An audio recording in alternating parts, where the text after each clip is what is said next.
میں اس ویران بنگلے کے بارے میں سوچ رہا تھا اور جب میں نے کمانڈر رشید سے پوچھا تو انہوں نے بتایا کہ یہ وسیع اور اس بنگلہ دو دولت مندوں کے درمیان جھگڑے کی بنیاد بنا ہوا ہے۔ ان میں ایک ہندو سیٹ ہے اور دوسرا مسلمان۔ ان میں پچھلے 10 سال سے بنگلے کی ملکیت کا مقدمہ چل رہا ہے۔ عدالت نے یہ بنگلہ اپنی تحویل میں لے رکھا ہے۔ یعقوب اس بنگلے کا چوکیدار ہے جو 10 سال سے یہاں رہ رہا ہے۔ وہ مجاہدین کی بعض تنظیموں کے لیے انفارمر کا کام بھی کرتا ہے۔ مجاہدین اس سے ملنے کے لیے یہاں بھی آتے رہتے ہیں۔ کسی کو آج تک یعقوب یا اس کے مہمانوں پر شبہ نہیں ہو سکا۔ اسی طرح یہ ویران بنگلہ مجاہدین خصوصاً کمانڈر رشید کی تنظیم کی خفیہ سرگرمیوں کا مرکز بھی بنا ہوا ہے۔ کمانڈر رشید کے اس خفیہ ٹھکانے کے بارے میں اس کے 2-4 آدمی ہی جانتے تھے اور پھر یہ کوئی ایک خفیہ ٹھکانہ نہیں تھا۔ شہر کے اندر اور نواح میں کئی ایسی جگہیں تھیں جنہیں وہ ضرورت کے وقت استعمال کرتے تھے۔ کمانڈر رشید اس وقت بنگلے سے چلا گیا تھا۔ میرے اور سلطان کے علاوہ اس بنگلے میں گلناز فاطمہ رہ گئے تھے۔ یعقوب سوپور چلا گیا تھا اور کل دوپہر سے پہلے اس کی واپسی کی توقع نہیں تھی۔ وہ رات میں نے بڑی اذیت میں گزاری۔ میرے جسم پر جگہ جگہ نیل پڑے ہوئے تھے اور درد کی ٹھیسیں اٹھ رہی تھی۔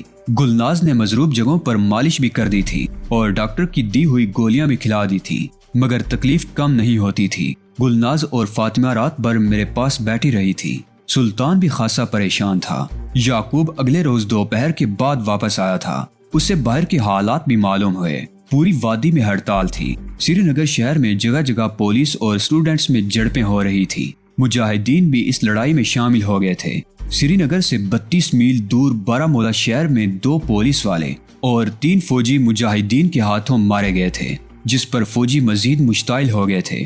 وہ مجاہدین کی تلاش میں گھروں میں گھس کر عورتوں، بچوں اور بوڑھوں کو تشدد کا نشانہ بنا رہے تھے۔